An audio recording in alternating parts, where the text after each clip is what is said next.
Frankie, there's some controversy out there about if a 3 Mac can new Jake. Frankie, there's some heated controversy out there about if a 3-ingredient Mac can beat out a boxed Mac today on BoxMac.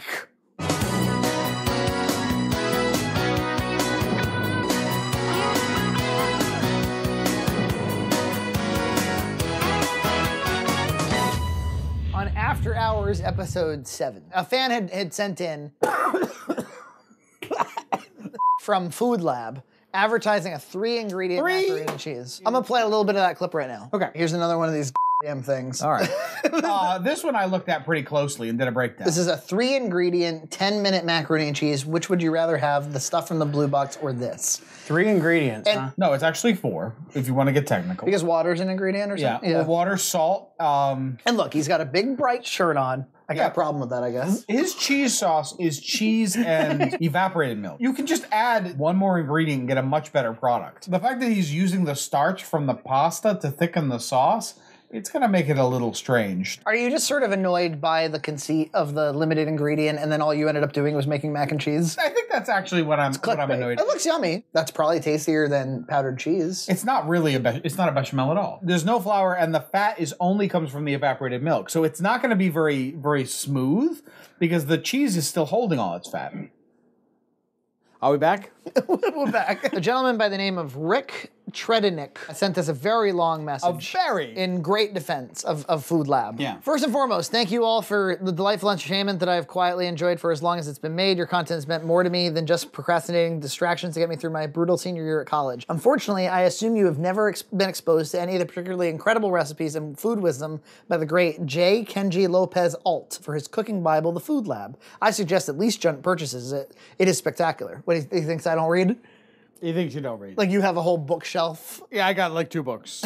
I got like the Fatty Farmer Cookbook and the Science of Good Food. I agree that the idea of the 3-ingredient mac presented seriously by a nerdy guy is easy to mock at first glance. But what is not discussed in this video is the amount of detail and time that goes into every single one of his recipes. I think his video got written off for its gut reaction, simplicity early on, opening the door for one of John's classic authoritative analyses. I don't like it. To respond to Zach's comment about the pitiful simmer. That was not a comment. That was a joke. It was a callback. Gagudish show. Which he discusses a scientific method in finding if you can truly cook pasta in simmering water. Perhaps even more effectively than the traditional method. We're almost there. I'm sighing at what he's saying, not at you. But that being said, I am a little interested to give it a try. Well, look, apparently deep science. No, I understand what he's going for, right? It's really tough to make your name known in food, right? Especially on the modern day internet. We know that quite well, even though we're not really serious. I'm not sure we want to have our name known in food. So it's very trendy to make a very quick, easy to do recipe, right? And I'm sure he has great recipes. I have great recipes too. You know, it's 1792. We all have daggers. A knife! He's got a knife! Of course he has a knife. He always has a knife. We all have knives. It's 1183 and we're barbarians. That's a Lion in Winter reference. What I'm being told is that he got this perfect. The same ounces of each amount of material too. 6 ounces of evaporated milk, 6 ounces of cheese, 6 ounces of pasta. So I'm supposed to believe that this simplicity was arrived at through complexity. I think we're gonna have to actually cook this and figure it out.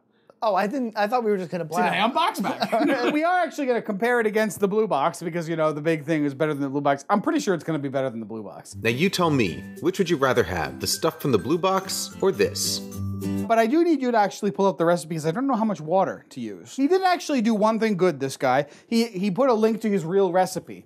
A lot of those tasty videos, they don't even give you a recipe, and you're left guessing as to the details. But this is not a tasty video. Tasty video is a sub-brand of BuzzFeed. It is. That makes a lot of sense. I am actually using some of the cheapest ingredient versions of this you can buy. Using all great value brand materials.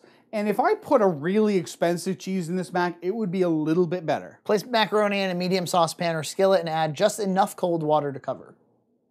Okay. He's using the fact that the starch is going to thicken the sauce. He's using the fact that it's difficult to burn evaporated milk. That's why he's not using cream. And that's about it. You don't need a lot of water to boil pasta. But it's easier to get the salt ratios right if you do. And that'll ruin the salt ratio. It's very important we don't screw this up.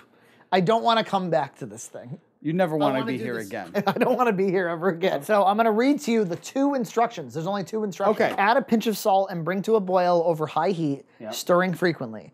Continue to cook, stirring until water has been almost completely absorbed and macaroni is just shy of al dente, about 6 minutes. Okay. Immediately add evaporated milk and bring to a boil, add cheese, reduce heat to low and cook, stirring continuously until cheese is melted and liquid is reduced to a creamy sauce about 2 minutes longer. Season to taste with more salt and serve immediately. So I'm gonna measure out 6 ounces. Look, there's not gonna be any jokes in this episode. I need to focus everything on doing this correctly. A 6 1/8, that's too much. We're good. So I've got my noodles in there. I'm using a skillet. The idea for this came from working on my recipe for cacio e pepe, the Roman pasta and cheese dish. In that recipe, I cooked spaghetti in a small volume of water, using the starchy pasta water to emulsify the cheese into a creamy sauce.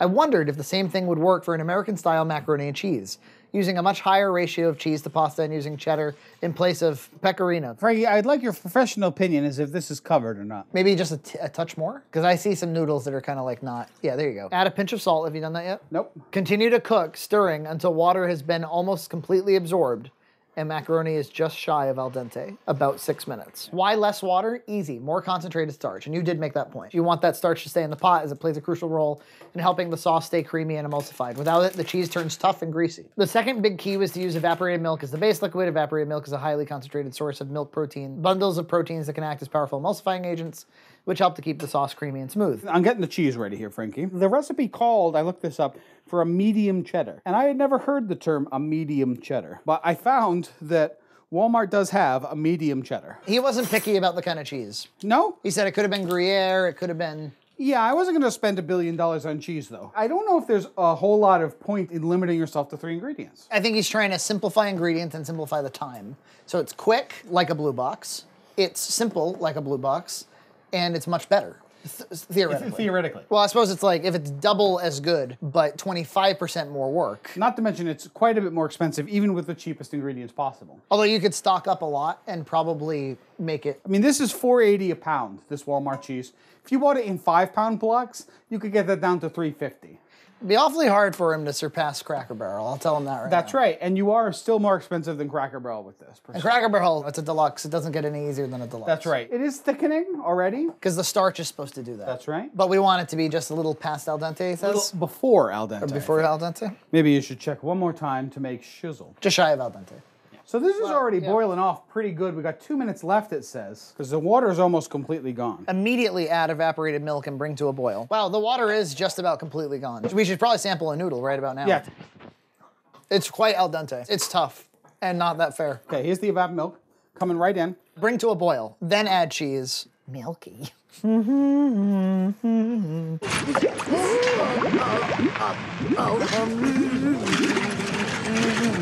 It'll actually get better as it sits for another minute. For a fancy mac, that was pretty quick. Now, if we don't like it, then the guy who messaged us, he has to eat crow. I think it'll actually be all right. Well, it looks pretty all right. Just need some time, love, and tenderness. It's not gonna get any more done than this. Season with more salt, he says, if you want to taste. I'm not gonna. Because you don't like doing it post-cook. Well, if I feel it needs salt after I taste it, serve that up. Serve up the blue box? Yep. The blue box. The boo box.